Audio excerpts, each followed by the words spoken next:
परिवार के सदस्य के रूप में उपस्थित हूँ। हमारी छोटी छोटी बातें जो एक दूसरे को कुछ सिखा जाए, जीवन के खट्टे मीठे अनुभव जो जी भर के जीने की प्रेरणा बन जाए, बस यही तो है मन की बात। आज 2021 की जनवरी का आखिरी दिन है। क्या आप भी मेरी तरह ये सोच रहे हैं कि अभी कुछ ही दिन पहले तो 2021 शुरू हुआ था? लगता ही नहीं कि जनवरी का पूरा महीना बीत गया है। समय की गति इसी को तो कहते हैं। कुछ दिन पहले की ही तो बात लगती है जब हम एक दूसरे को शुभकामनाएं दे रहे थे। फिर हमने लोहड़ी मनाई, मकर संक्रांति मनाई, पोंगल, बिहू मनाया। देश के अलग अलग हिस्सों में त्योहारों की धूम रही। 23 जनवरी को हमने नेताजी सुभाष चंद्र बोस के जन्मदिन को पराक्रम दिवस के तौर पर मनाया और 26 जनवरी को गणतंत्र दिवस की शानदार परेड भी देखी। राष्ट्रपति जी द्वारा संसद के संयुक्त सत्र को संबोधन के बाद बजट सत्र भी शुरू हो गया है। इन सभी के बीच एक और कार्य हुआ जिसका हम सभी को बहुत इंतजार रहता है। ये है पद्म पुरस्कारों की घोषणा। राष्ट्र ने असाधारण कार्य कर रहे लोगों को उनकी उपलब्धियां और मानवता के प्रति उनके योगदान के लिए सम्मानित किया। इस साल भी पुरस्कार पाने वालों में वे लोग शामिल हैं जिन्होंने अलग अलग क्षेत्रों में बेहतरीन काम किया है। अपने कामों से किसी का जीवन बदला है, देश को आगे बढ़ाया है। यानी जमीनी स्तर पर काम करने वाले अनसंग हीरोज को पद्म सम्मान देने की जो परंपरा देश ने कुछ वर्ष पहले शुरू की थी, वो इस बार भी कायम रखी गई है। मेरा आप सभी से आग्रह है कि इन लोगों के बारे में, उनके योगदान के बारे में जरूर जानें। परिवार में उनके बारे में चर्चा करें। देखिएगा सबको इससे कितनी प्रेरणा मिलती है। इस महीने क्रिकेट पिच से भी बहुत अच्छी खबर मिली। हमारी क्रिकेट टीम ने शुरुआती दिक्कतों के बाद शानदार वापसी करते हुए ऑस्ट्रेलिया में सीरीज जीती। हमारे खिलाड़ियों का हार्डवर्क और टीम वर्क प्रेरित करने वाला है। इन सब के बीच दिल्ली में 26 जनवरी को तिरंगा का अपमान देख देश बहुत दुखी भी हुआ। हमें आने वाले समय को नई आशा और नवीनता से भरना है। हमने पिछले साल असाधारण संयम और साहस का परिचय दिया। इस साल भी हमें कड़ी मेहनत करके अपने संकल्पों को सिद्ध करना है। अपने देश को और तेज गति से आगे ले जाना है। मेरे प्यारे देशवासियों, इस साल की शुरुआत के साथ ही कोरोना के खिलाफ हमारी लड़ाई को भी करीब करीब 1 साल पूरा हो गया है। जैसे कोरोना के खिलाफ भारत की लड़ाई एक उदाहरण बनी है, वैसे ही अब हमारा वैक्सीनेशन प्रोग्राम भी दुनिया में एक मिसाल बन रहा है। आज भारत दुनिया का सबसे बड़ा कोविड वैक्सीन प्रोग्राम चला रहा है। आप जानते हैं और भी ज्यादा गर्व की बात क्या है? हम सबसे बड़े वैक्सीन प्रोग्राम के साथ ही दुनिया में सबसे तेज गति से अपने नागरिकों का वैक्सीनेशन भी कर रहे हैं। सिर्फ 15 दिन में भारत अपने 30 लाख से ज्यादा कोरोना वॉरियर का टीकाकरण कर चुका है, जबकि अमेरिका जैसे समृद्ध देश को इसी काम में 18 दिन लगे थे और ब्रिटेन को 36 दिन। साथियों, मेड इन इंडिया वैक्सीन आज भारत की आत्मनिर्भरता का तो प्रतीक है ही, भारत के आत्मगौरव का भी प्रतीक है। नमो ऐप पर यूपी से भाई हिमांशु यादव ने लिखा है कि मेड इन इंडिया वैक्सीन से मन में एक नया आत्मविश्वास आ गया है। मदुरई से कीर्ति जी लिखती हैं कि उनके कई विदेशी दोस्त उनको मैसेज भेजकर भारत का शुक्रिया अदा कर रहे हैं। कीर्ति जी के दोस्तों ने उन्हें लिखा है कि भारत ने जिस तरह कोरोना से लड़ाई में दुनिया की मदद की है, उससे भारत के बारे में उनके मन में इज्जत और भी बढ़ गई है। कीर्ति जी, देश का ये गौरवगान सुनकर मन की बात के श्रोताओं को भी गर्व होता है। आजकल मुझे भी अलग अलग देशों के राष्ट्रपति और प्रधानमंत्रियों की तरफ से भारत के लिए ऐसे ही संदेश मिलते हैं। आपने भी देखा होगा, अभी ब्राजील के राष्ट्रपति ने ट्वीट करके जिस तरह से भारत को धन्यवाद दिया है, वो देखकर हर भारतीय को कितना अच्छा लगा। हजारों किलोमीटर दूर दुनिया के दूर सुदूर कोने के निवासियों को रामायण के उस प्रसंग की इतनी गहरी जानकारी है, उनके मन पर गहरा प्रभाव है। ये हमारी संस्कृति की विशेषता है। साथियों, इस वैक्सीनेशन कार्यक्रम में आपने एक और बात पर अवश्य ध्यान दिया होगा। संकट के समय में भारत दुनिया की सेवा इसलिए कर पा रहा है क्योंकि भारत आज दवाओं और वैक्सीन को लेकर सक्षम है, आत्मनिर्भर है। यही सोच आत्मनिर्भर भारत अभियान की भी है। भारत जितना सक्षम होगा, उतनी ही अधिक मानवता की सेवा करेगा, उतना ही अधिक लाभ दुनिया को होगा। मेरे प्यारे देशवासियों, हर बार आपके ढेर सारे पत्र मिलते हैं। नमो ऐप और माय गॉव पर आपके मैसेजेस, फोन कॉल्स के माध्यम से आपकी बातें जानने का अवसर मिलता है। इन्हीं संदेशों में एक ऐसा भी संदेश है जिसने मेरा ध्यान खींचा। ये संदेश है बहन प्रियंका पांडे जी का। 23 साल की बेटी प्रियंका जी हिंदी साहित्य की विद्यार्थिनी है और बिहार के सिवान में रहती है। प्रियंका जी ने नमो ऐप पर लिखा है कि वो देश के 15 घरेलू पर्यटन स्थलों पर जाने के मेरे सुझाव से बहुत प्रेरित हुई थी। इसलिए 1 जनवरी को वो एक जगह के लिए निकली जो बहुत खास थी। वे जगह थी उनके घर से 15 किलोमीटर दूर देश के पहले राष्ट्रपति डॉक्टर राजेंद्र प्रसाद जी का पैतृक निवास। प्रियंका जी ने बड़ी सुंदर बात लिखी है कि अपने देश की महान विभूतियों को जानने की दिशा में उनका ये पहला कदम था।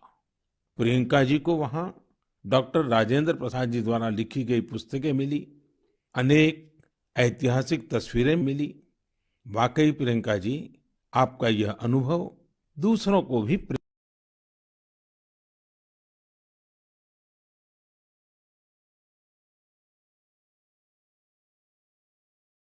प्रेरित करेगा। साथियों, इस वर्ष से भारत अपनी आजादी के 75 वर्ष का समारोह अमृत महोत्सव शुरू करने जा रहा है। ऐसे में यह हमारे उन महानायकों से जुड़ी स्थानीय जगहों का पता लगाने का बेहतरीन समय है जिनकी वजह से हमें आजादी मिली। साथियों, हम आजादी के आंदोलन और बिहार की बात कर रहे हैं तो मैं नमो ऐप पर ही की गई एक और टिप्पणी की भी चर्चा करना चाहूंगा। मुंगेर के रहने वाले जयराम विप्लव जी ने मुझे तारापुर शहीद दिवस के बारे में लिखा है। 15 फरवरी 1932 को देशभक्तों की एक टोली के कई वीर नौजवानों की अंग्रेजों ने बड़ी ही निर्ममता से हत्या कर दी थी। उनका एकमात्र अपराध यह था कि वे वंदे मातरम और भारत माँ की जय के नारे लगा रहे थे। मैं उन शहीदों को नमन करता हूँ और उनके साहस का श्रद्धापूर्वक स्मरण करता हूँ। मैं जयराम विप्लव जी को धन्यवाद देना चाहता हूँ। वे एक ऐसी घटना को देश के सामने लेकर आए जिस पर उतनी चर्चा नहीं हो पाई जितनी होनी चाहिए थी। मेरे प्यारे देशवासियों, भारत के हर हिस्से में, हर शहर, कस्बे और गांव में आजादी की लड़ाई पूरी ताकत के साथ लड़ी गई थी। भारत भूमि के हर कोने में ऐसे महान सपूतों और वीरांगनाओं ने जन्म लिया जिन्होंने राष्ट्र के लिए अपना जीवन न्योछावर कर दिया। ऐसे में यह बहुत महत्वपूर्ण है कि हमारे लिए किए गए उनके संघर्षों और उनसे जुड़ी यादों को हम संजो कर रखें और इसके लिए उनके बारे में लिखकर हम अपनी भावी पीढ़ियों के लिए उनकी स्मृतियों को जीवित रख सकते हैं। मैं सभी देशवासियों को और खास करके अपने युवा साथियों को आह्वान करता हूं कि ये देश के स्वतंत्रता सेनानियों के बारे में, आजादी से जुड़ी घटनाओं के बारे में लिखें। अपने इलाके में स्वतंत्रता संग्राम के दौर की वीरता की गाथाओं के बारे में किताबें लिखें। अब जबकि भारत अपनी आजादी के 75 वर्ष मनाएगा, तो आपका लेखन आजादी के नायकों के प्रति उत्तम श्रद्धांजलि होगी। यंग राइटर्स के लिए इंडिया 75 के निमित्त एक इनिशिएटिव शुरू किया जा रहा है। इससे सभी राज्यों और भाषाओं के युवा लेखकों को प्रोत्साहन मिलेगा। देश में बड़ी संख्या में ऐसे विषयों पर लिखने वाले राइटर्स तैयार होंगे जिनका भारतीय विरासत और संस्कृति पर गहन अध्ययन होगा। हमें ऐसी उभरती प्रतिभाओं की पूरी मदद करनी है। इससे भविष्य की दिशा निर्धारित करने वाले थॉट लीडर्स का एक वर्ग भी तैयार होगा। मैं अपने युवा मित्रों को इस पहल का हिस्सा बनने और अपने साहित्यिक कौशल का अधिक से अधिक उपयोग करने के लिए आमंत्रित करता हूं। इससे जुड़ी जानकारियां शिक्षा मंत्रालय की वेबसाइट से प्राप्त कर सकते हैं। मेरे प्यारे देशवासियों, मन की बात में श्रोताओं को क्या पसंद आता है, ये आप ही बेहतर जानते हैं। लेकिन मुझे मन की बात में सबसे अच्छा ये लगता है कि मुझे बहुत कुछ जानने, सीखने और पढ़ने को मिलता है। एक प्रकार से परोक्ष रूप से आप सबसे जुड़ने का अवसर मिलता है। किसी का प्रयास, किसी का जज्बा, किसी का देश के लिए कुछ कर गुजर जाने का जुनून, यह सब मुझे बहुत प्रेरित करते हैं, ऊर्जा से भर देते हैं। हैदराबाद के बोयिनपल्ली में एक स्थानीय सब्जी मंडी किस तरह अपने दायित्व को निभा रही है, ये पढ़कर भी मुझे बहुत अच्छा लगा। हम सब ने देखा है कि सब्जी मंडियां में अनेक वजहों से काफी सब्जी खराब हो जाती है। ये सब्जी इधर-उधर फैलती हैं, गंदगी भी फैलाती हैं। लेकिन बोयिनपल्ली की सब्जी मंडी ने तय किया कि हर रोज बचने वाली इन सब्जियों को ऐसे ही फेंका नहीं जाएगा। सब्जी मंडी से जुड़े लोगों ने तय किया इससे बिजली बनाई जाएगी। बेकार हुई सब्जियों से बिजली बनाने के बारे में शायद ही आपने कभी सुना हो। यही तो इनोवेशन की ताकत है। आज बोयिनपल्ली की मंडी में पहले जो वेस्ट था, आज उसी से वेल्थ क्रिएट हो रही है। यही तो कचरे से कंचन बनाने की यात्रा है। वहां हर दिन करीब 10 टन वेस्ट निकलता है। इसे एक प्लांट में इकट्ठा कर लिया जाता है। प्लांट के अंदर इस वेस्ट से हर दिन 500 यूनिट बिजली बनती है और करीब 30 किलो बायोफ्यूल भी बनता है। इस बिजली से ही सब्जी मंडी में रोशनी होती है और जो बायोफ्यूल बनता है उससे मंडी की कैंटीन में खाना बनाया जाता है ना कमाल का प्रयास। ऐसा ही एक कमाल हरियाणा के पंचकुला की बड़ौद ग्राम पंचायत ने भी करके दिखाया है। इस पंचायत के क्षेत्र में पानी की निकासी की समस्या थी। इस वजह से गंदा पानी इधर उधर फैल रहा था, बीमारी फैलाता था। लेकिन बड़ौद के लोगों ने तय किया इस वाटर वेस्ट से भी वेल्थ क्रिएट करेंगे। ग्राम पंचायत ने पूरे गांव से आने वाले गंदे पानी को एक जगह इकट्ठा करके फिल्टर करना शुरू किया और फिल्टर किया हुआ ये पानी अब गांव के किसान खेतों में सिंचाई के लिए इस्तेमाल कर रहे हैं। यानी प्रदूषण, गंदगी और बीमारियों से छुटकारा भी और खेतों में सिंचाई भी। साथियों, पर्यावरण की रक्षा से कैसे आमदनी के रास्ते भी खुलते हैं, इसका एक उदाहरण अरुणाचल प्रदेश के तवांग में भी देखने को मिला। अरुणाचल प्रदेश के इस पहाड़ी इलाके में सदियों से मोन शुगु नाम का एक पेपर बनाया जाता है। ये कागज यहाँ के स्थानीय शुगु शेंग नाम के एक पौधे की छाल से बनाते हैं। इसलिए इस कागज को बनाने के लिए पेड़ों को नहीं काटना पड़ता है। इसके अलावा इसे बनाने में किसी केमिकल का इस्तेमाल भी नहीं होता है। यानी ये कागज पर्यावरण के लिए भी सुरक्षित है। एक वो भी समय था जब इस कागज का निर्यात होता था, लेकिन जब आधुनिक तकनीक से बड़ी मात्रा में कागज बनने लगे तो ये स्थानीय कला बंद होने की कगार पर पहुंच गई। अब एक स्थानीय सामाजिक कार्यकर्ता गोम्बू ने इस कला को पुनर्जीवित करने का प्रयास किया है। इससे यहाँ के आदिवासी भाई बहनों को रोजगार भी मिल रहा है। मैंने एक और खबर केरल की देखी है जो हम सभी को अपने दायित्वों का एहसास कराती है। केरल के कोट्टयम में एक दिव्यांग बुजुर्ग हैं, एनएस राजप्पन साहब। राजप्पन जी पैरालिसिस के कारण चलने में असमर्थ हैं, लेकिन इससे स्वच्छता के प्रति उनके समर्पण में कोई कमी नहीं आई है। वो पिछले कई सालों से नाव से वेम्बनाड झील में जाते हैं और झील में फेंकी गई प्लास्टिक की बोतलें बाहर निकाल करके ले आते हैं। सोचिए, राजप्पन जी की सोच कितनी ऊंची है। हमें भी राजप्पन जी से प्रेरणा लेकर स्वच्छता के लिए जहां संभव हो अपना योगदान देना चाहिए। मेरे प्यारे देशवासियों, कुछ दिन पहले आपने देखा होगा, अमेरिका के सैन फ्रांसिस्को से बंगलुरु के लिए एक नॉन स्टॉप फ्लाइट की कमान भारत की 4 विमेन पायलट्स ने संभाली। 10,000 किलोमीटर से भी ज्यादा लंबा सफर तय करके ये फ्लाइट 225 से अधिक यात्रियों को भारत लेकर आई।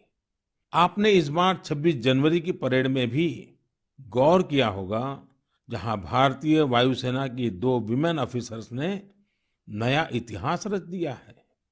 क्षेत्र कोई भी हो, देश की महिलाओं की भागीदारी लगातार बढ़ रही है। लेकिन अक्सर हम देखते हैं कि देश के गांवों में हो रहे इसी तरह के बदलाव की उतनी चर्चा नहीं हो पाती। इसलिए जब मैंने एक खबर मध्य प्रदेश के जबलपुर की देखी तो मुझे लगा कि इसका जिक्र तो मुझे मन की बात में जरूर करना चाहिए। ये खबर बहुत प्रेरणा देने वाली है। जबलपुर के चिचगांव में कुछ आदिवासी महिलाएं एक राइस मिल में दिहाड़ी पर काम करती थी। कोरोना वैश्विक महामारी ने जिस तरह दुनिया के हर व्यक्ति को प्रभावित किया, उसी तरह ये महिलाएं भी प्रभावित हुई। उनकी राइस मिल में काम रुक गया। स्वाभाविक है कि इससे आमदनी की भी दिक्कत आने लगी, लेकिन ये निराश नहीं हुई। इन्होंने हार नहीं मानी। इन्होंने तय किया कि ये साथ मिलकर अपनी खुद की राइस मिल शुरू करेगी। जिस मिल में ये काम करती थी, वो अपनी मशीन भी बेचना चाहती थी। इनमें से मीना रहंगडाले जी ने सब महिलाओं को जोड़कर स्वयं सहायता समूह बनाया और सबने अपनी बचाई हुई पूंजी से पैसा जुटाया। जो पैसा कम पड़ा, उसके लिए आजीविका मिशन के तहत बैंक से कर्ज ले लिया। और अब देखिए, इन आदिवासी बहनों ने वही राइस मिल खरीद ली जिसमें वो कभी काम किया करती थी। आज वो अपनी खुद की राइस मिल चला रही हैं। इतने ही दिनों में इस मिल ने करीब 3 लाख रुपए का मुनाफा भी कमा लिया है। इस मुनाफे से मीना जी और उनकी साथी सबसे पहले बैंक का लोन चुकाने और फिर अपने व्यापार को बढ़ाने के लिए तैयारी कर रही है। कोरोना ने जो परिस्थितियां बनाई, उससे मुकाबले के लिए देश के कोने-कोने में ऐसे अद्भुत काम हुए हैं। मेरे प्यारे देशवासियों, अगर मैं आपसे बुंदेलखंड के बारे में बात करूं, तो वो कौन सी चीजें हैं जो आपके मन में आएगी? इतिहास में रुचि रखने वाले लोग इस क्षेत्र को झांसी की रानी लक्ष्मीबाई के साथ जोड़ेंगे। वहीं कुछ लोग सुंदर और शांत ओरछा के बारे में सोचेंगे। कुछ लोगों को इस क्षेत्र में पड़ने वाली अत्यधिक गर्मी की भी याद आ जाएगी। लेकिन इन दिनों यहाँ कुछ अलग हो रहा है जो काफी उत्साहवर्धक है और जिसके बारे में हमें जरूर जानना चाहिए। पिछले दिनों झांसी में 1 महीने तक चलने वाला स्ट्रॉबेरी फेस्टिवल शुरू हुआ। हर किसी को आश्चर्य होता है, स्ट्रॉबेरी और बुंदेलखंड, लेकिन यही सच्चाई है। अब बुंदेलखंड में स्ट्रॉबेरी की खेती को लेकर उत्साह बढ़ रहा है और इसमें बहुत बड़ी भूमिका निभाई है झांसी की एक बेटी गुरलीन चावला ने। लॉ की छात्रा गुरलीन ने पहले अपने घर पर और फिर अपने खेत में स्ट्रॉबेरी की खेती का सफल प्रयोग कर ये विश्वास जगाया है कि झांसी में भी ये हो सकता है। झांसी का strawberry festival stay at home concept पर जोर देता है। इस महोत्सव के माध्यम से किसानों और युवाओं को अपने घर के पीछे खाली जगह पर या छत पर टेरेस गार्डन में बागवानी करने और स्ट्रॉबेरीज उगाने के लिए प्रोत्साहित किया जा रहा है। नई टेक्नोलॉजी की मदद से ऐसे ही प्रयास देश के अन्य हिस्सों में भी हो रहे हैं। जो स्ट्रॉबेरी कभी पहाड़ों की पहचान थी, वो अब कच्छ की रेतीली जमीन पर भी होने लगी हैं। किसानों की आय बढ़ रही है। साथियों, स्ट्रॉबेरी फेस्टिवल जैसे प्रयोग इनोवेशन की स्पिरिट को तो प्रदर्शित करते ही हैं, साथ ही यह भी दिखाते हैं कि हमारे देश का कृषि क्षेत्र कैसे नई टेक्नोलॉजी को अपना रहा है। साथियों, खेती को आधुनिक बनाने के लिए सरकार प्रतिबद्ध है और अनेक कदम उठा भी रही है। सरकार के प्रयास आगे भी जारी रहेंगे। मेरे प्यारे देशवासियों, कुछ ही दिन पहले मैंने एक वीडियो देखा।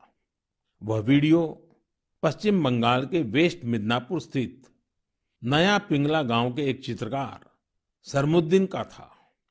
वो प्रसन्नता व्यक्त कर रहे थे कि रामायण पर बनाई उनकी पेंटिंग 2 लाख रुपए में बिकी है। इससे उनके गांव वालों को भी काफी खुशी मिली है। इस वीडियो को देखने के बाद मुझे इसके बारे में और अधिक जानने की उत्सुकता हुई। इसी क्रम में मुझे पश्चिम बंगाल से जुड़ी एक बहुत अच्छी पहल के बारे में जानकारी मिली, जिसे मैं आपके साथ जरूर साझा करना चाहूंगा। पर्यटन मंत्रालय के रीजनल ऑफिस ने महीने के शुरू में ही बंगाल के गांवों में एक इनक्रेडिबल इंडिया वीकेंड गेटवे की शुरुआत की। इसमें पश्चिम मिदनापुर, बांकुरा, बीरभूम, पुरुलिया, पूर्व बर्धमान, वहां के हस्तशिल्प कलाकारों ने विजिटर्स के लिए हैंडीक्राफ्ट वर्कशॉप आयोजित की।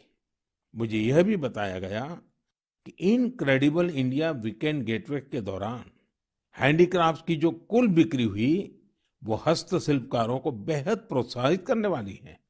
देश भर में लोग भी नए नए तरीकों से हमारी कला को लोकप्रिय बना रहे हैं। ओडिशा के राउरकेला की भाग्यश्री साहू को देख लीजिए।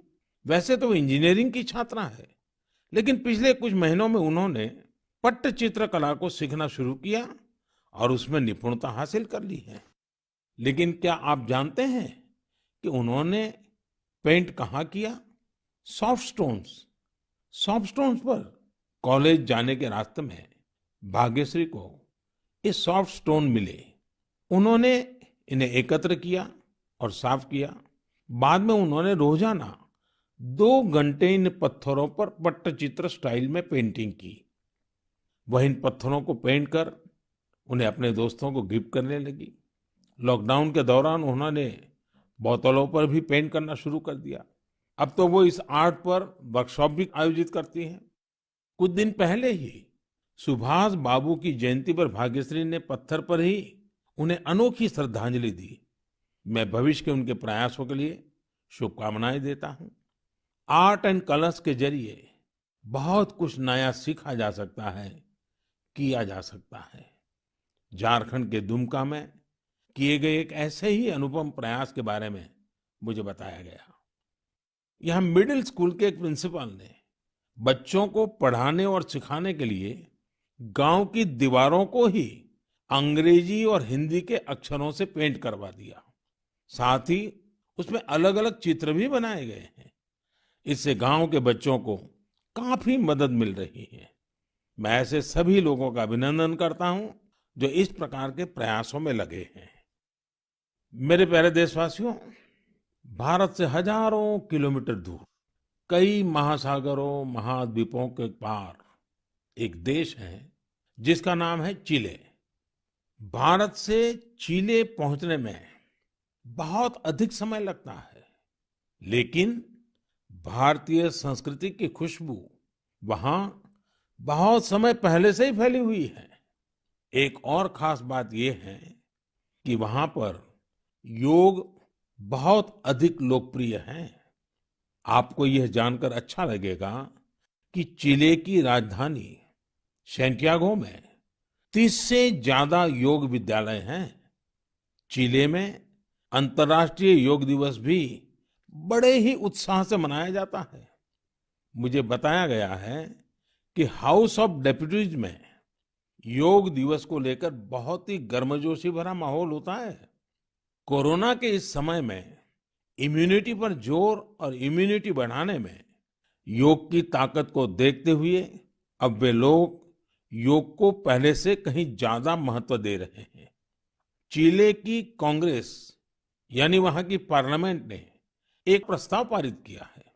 वहां 4 नवंबर को नेशनल योगा डे घोषित किया गया है। अब आप ये सोच सकते हैं कि आखिर 4 नवंबर में ऐसा क्या है। 4 नवंबर 1962 को ही चिले का पहला योग संस्थान होजे राफाल एस्ट्राडा द्वारा स्थापित किया गया था। इस दिन को नेशनल योगा डे घोषित करके एस्ट्राडा जी को भी श्रद्धांजलि दी गई है। चिले की पार्लियामेंट द्वारा यह एक विशेष सम्मान है जिस पर हर भारतीय को गर्व है। वैसे चिले की संसद से जुड़ी एक और बात आपको दिलचस्प लगेगी। चिले सीनेट के वाइस प्रेसिडेंट का नाम रविंद्रनाथ क्विंटेरॉस है। उनका यह नाम विश्व कवि गुरुदेव टैगोर से प्रेरित होकर रखा गया है। मेरे प्यारे देशवासियों, माय गॉव पर महाराष्ट्र के जालना के डॉक्टर स्वप्निल मंत्री और केरल के पलक्कड़ के प्रहलाद राजगोपाल ने आग्रह किया है कि मैं मन की बात में सड़क सुरक्षा पर भी आपसे बात करूं। इसी महीने 18 जनवरी से 17 फरवरी तक हमारा देश सड़क सुरक्षा माह यानी रोड सेफ्टी मंथ भी मना रहा है। सड़क हादसे आज हमारे देश में ही नहीं, पूरी दुनिया में चिंता का विषय है। आज भारत में रोड सेफ्टी के लिए सरकार के साथ ही व्यक्तिगत और सामूहिक स्तर पर कई तरह के प्रयास भी किए जा रहे हैं। जीवन बचाने के इन प्रयासों में हम सबको सक्रिय रूप से भागीदार बनना चाहिए। साथियों, आपने ध्यान दिया होगा, बॉर्डर रोड ऑर्गेनाइजेशन जो सड़कें बनाती हैं, उससे गुजरते हुए आपको बड़े ही इनोवेटिव स्लोगन्स देखने को मिलते हैं। This is highway not runway, या फिर be mister late than late mister. ये स्लोगन्स सड़क पर सावधानी बरतने को लेकर लोगों को जागरूक करने में काफी प्रभावी होते हैं। अब आप भी ऐसे ही इनोवेटिव स्लोगन्स या कैच फ्रेजेस माय गॉव पर भेज सकते हैं। आपके अच्छे स्लोगन्स भी इस अभियान में उपयोग किए जाएंगे। साथियों, रोड सेफ्टी के बारे में बात करते हुए मैं नमो ऐप पर कोलकाता की अपर्णा दास जी की एक पोस्ट की चर्चा करना चाहूंगा। अपर्णा जी ने मुझे फास्टैग प्रोग्राम पर बात करने की सलाह दी है। उनका कहना है कि फास्टैग से यात्रा का अनुभव ही बदल गया है। इससे समय की तो बचत होती ही है, टोल प्लाजा पर रुकने, कैश पेमेंट की चिंता करने जैसी दिक्कतें भी खत्म हो गई हैं। अपर्णा जी की बात सही भी है। पहले हमारे यहाँ टोल प्लाजा पर एक गाड़ी को औसतन 7 से 8 मिनट लग जाते थे, लेकिन फास्टैग आने के बाद ये समय औसतन सिर्फ 1.5-2 मिनट रह गया है। टोल प्लाजा पर वेटिंग टाइम में कमी आने से गाड़ी के ईंधन की बचत भी हो रही है। इससे देशवासियों के करीब 21,000 करोड़ रुपए बचने का अनुमान है। यानी पैसे की भी बचत और समय की भी बचत। मेरा आप सभी से आग्रह है कि सभी दिशा निर्देशों का पालन करते हुए अपना भी ध्यान रखें और दूसरों का जीवन भी बचाएं। मेरे प्यारे देशवासियों, हमारे यहाँ कहा जाता है, जल बिंदु निपातेन क्रमशः पूर्यते घटः। अर्थात एक एक बूंद से ही घड़ा भरता है। हमारे एक एक प्रयास से ही हमारे संकल्प सिद्ध होते हैं। इसलिए 2021 की शुरुआत जिन लक्ष्यों के साथ हमने की है, उनको हम सबको मिलकर ही पूरा करना है। तो आइए हम सब मिलकर इस साल को सार्थक करने के लिए अपने अपने कदम बढ़ाएं। आप अपना संदेश, अपने आइडियाज जरूर भेजते रहिएगा। अगले महीने हम फिर मिलेंगे। इति विदा पुनर्मिलनाय।